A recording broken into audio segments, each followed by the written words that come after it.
what we do here is go back.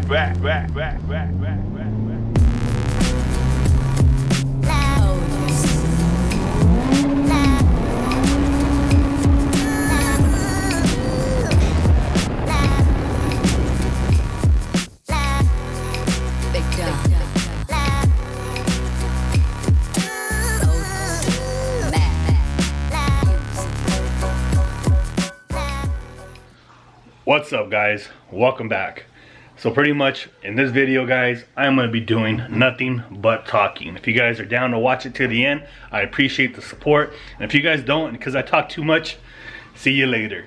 But pretty much, guys, I wanted to make this video also for another reason, was because I wanted to showcase something else now that we are currently offering here at C-Trends and the Slime Ball Built collaboration that we do. We, as you guys already know, came out with a hood, a K20 style hood for the USDM front end for CRX, hatchback, sedan, and wagon. A few years later, that's when we started developing more for different chassis, such as for the sedan and also for the wagon. We all started off with the CRX and the hatchback. So when we first started all this off, we really didn't realize the difference between the K24 head and also the K20. I was very new to it, so we figured the SIR style hood would work, because running on the low setting on a K20, which is the setting you usually run it on, you shouldn't have any issues. Well, come to find out, we started having issues because certain manifolds could not be ran. So that's when we finally figured out that this hood can only be ran with a K20, either an RBC, but you would have to do some modifications to it, which wasn't extremely major, but you needed to modify it. And also for the B series swaps. The main reason why it was for the B series swap was because a lot of the valve covers hit the webbing on the understructure of the USDM hood.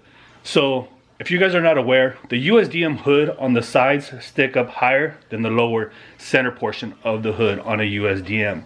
On a SIR style, it's actually lower on the outside ends where the hump is at, and then the hump comes up higher in the center. So that actually gave you plenty of more clearance to clear the B series swaps. And to add on top of that, it didn't have no webbing with our hoods. So pretty much after a few years of running, and making this hood, we've sold over a couple hundred hoods, and we've had nothing but success when it comes down to it. Yes, we've had some downfalls, such as where, we found out that some of the rib nuts would pop out. Got us to thinking, how can we make this hood a lot better? So we went back to the drawing boards, and honestly, we ended up adding some brackets into where you mount it on the hinges, on the rear hinges. That is actually what is going to solve this issue, I strongly feel, because now that if you ever cross thread strip a rib nut, you can easily drill it out and replace it with a new one that is meant for the same size, an M6, so a 10mm bolt. So you should be perfectly fine. So when we did that, we also decided to go ahead and make a new and improved K24 hood. This hood will actually allow you to run a K24 swap with an RBC manifold, Skunk 2 Ultra, Skunk 2 Ultra Street, center feed, and possibly a lot of other manifolds. I can't exactly say every single manifold because we have not been able to test it on every single manifold, as where I live at, there isn't a lot of K-swap cars around me that are just just ready to be test fitted. You get what I'm saying? So it's hard. But from what we've tested it on already, we've seen that we've had nothing but success in clearance. Gave you enough room for map sensors, other sensors that are ran on top of the manifolds.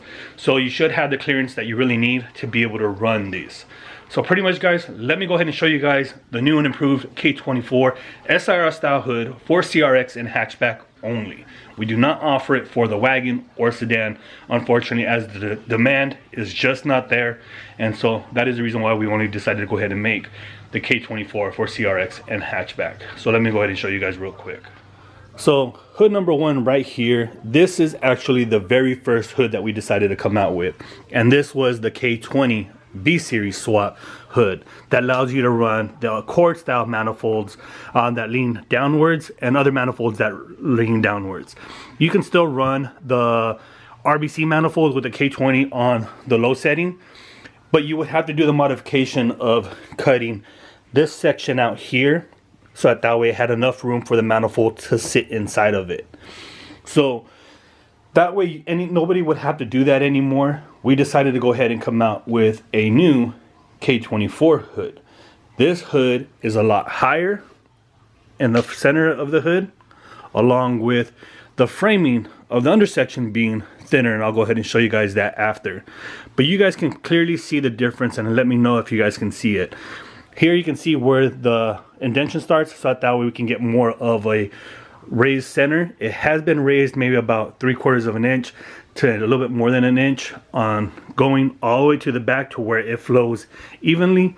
We did not want to make it so high because, in honesty, I was tired of seeing all of these crow hoods that you see Mustangs run and everything else on Civics. There was a company in Florida that made a hood, a fiberglass version, and that looked extremely weak.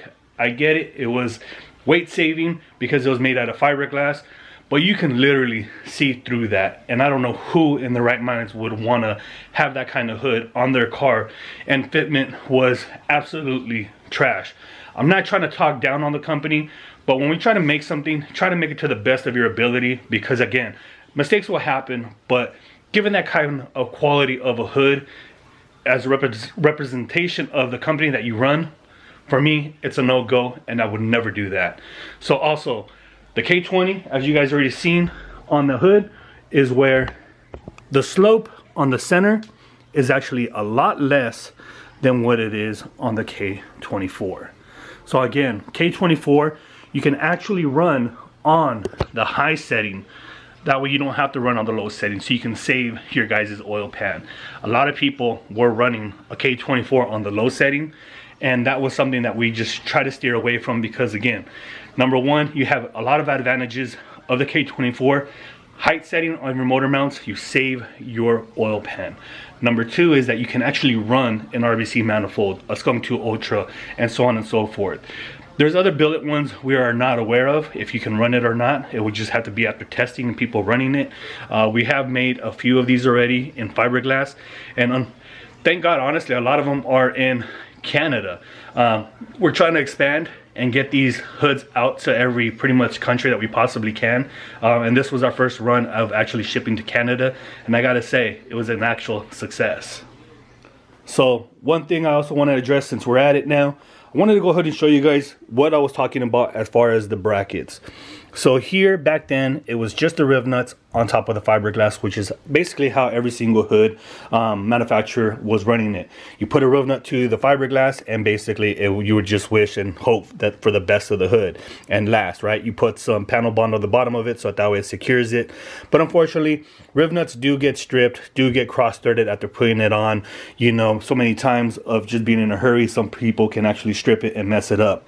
So what we decided to do was actually go to the drawing board and add a metal bracket that you can see that fits perfect in the holes.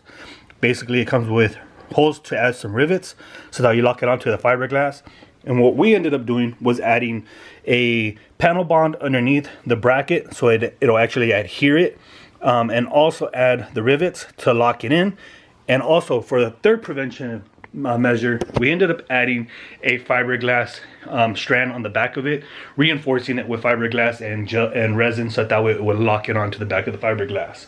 So pretty much it's another added safety that we decided to go ahead and do, because again, nobody was perfect coming out in the beginning, and there was some mistakes that happened. And yes, I'm gonna go be the first one to admit it. Dana, EF Static, Young Static, actually had an issue with one of the riv nuts popping out. Fortunately, he was able to fix it, adding another riv nut, and basically it locked in and he's had zero issues. But from that point on, basically, we ended up adding these brackets so that way the hood can be secure. Another thing I do want to add is this. We always recommend that you run arrow latches on these hoods. Number one, because it is an aftermarket part. It is not a metal structure base. So anything can happen with an aftermarket part, whether it's fiberglass, carbon fiber. You got to remember, it's aftermarket and it's intended for off-road use purposes. So if you're going to run this on the street, going however fast you're going to be going, please take note. We do recommend you run arrow latches for your safety and for the safety of the hood of not flying up, because again, at any point in time, anything can possibly happen, and we just want to let that be known. Another thing I also want to mention in this video is this. If you do plan on purchasing a fiberglass hood, it is common sense that body work is going to have to be done. Unfortunately, because These hoods are just basically pulled out of a mold.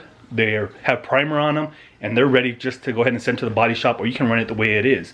You will find some small imperfections on it. Remember, fiberglass is not always straight. Sometimes it is wavy, so you will need to do body work to get the finish that you potentially want. We don't control that, as we don't do the body work and everything else, because again, faster production rate on fiberglass is a lot faster than what it is to make a carbon fiber piece as smooth as possible, which you guys can clearly see the difference of carbon fiber versus fiberglass back there. So I'm gonna go ahead and flip that one so you guys can see what exactly I'm talking about.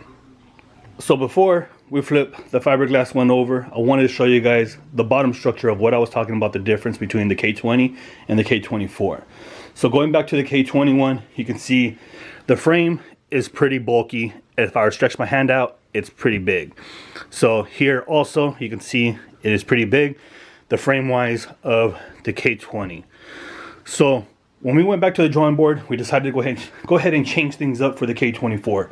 And as you can see, pretty much it still stayed pretty bulky on this edge, but once you came down here, we actually made it a lot shorter.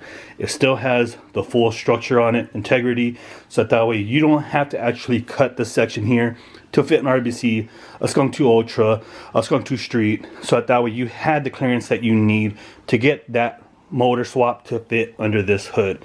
And again, every single hood comes with the brackets riveted underneath, also panel bonded, and also with a layer of fiberglass to add a third precaution of safety on it. So pretty much, guys, let me go ahead and show you guys now the fiberglass version of the K-Series hoods. So now to the K20 fiberglass. I don't have a fiberglass one for the K24, but as you can see, pretty much it's all the same. So what I wanted to show you guys was the finish of the fiberglass. As you can see, pretty much it is smooth to what you can see to the eye, but again, with body work you will notice some imperfections and some stuff that needs to be redone to it. Unfortunately, we just can't control that, because I mean, we can control it, but nobody wants to pay a higher price with doing body work to it to be able to get a perfectly smooth hood. These hoods are relatively actually cheap compared to a lot of other ones, but again, nobody else really offers this. And the main reason why we decided to go ahead and come out with the K24 was because we know competition is going to come after us, and we're just trying to beat them to it. We're trying to be the first ones, and we are the first ones to produce the K24 hood. So now that we can offer this for the people that really need it for their cars. Well, pretty much, guys, I don't want to keep rambling on or anything else. Just to go over this, these hoods are only available for the CRX and hatchback. They are not available for the sedan or the wagon, unfortunately, because the demand is just not there. If any of you guys are interested in purchasing a fiberglass, carbon fiber, K20 or K24 hood, please bang my line and we'll go ahead and get you taken care of. Again, the best way to reach me is on Instagram at SlimeballBuilt, and that way you can get a quote from me.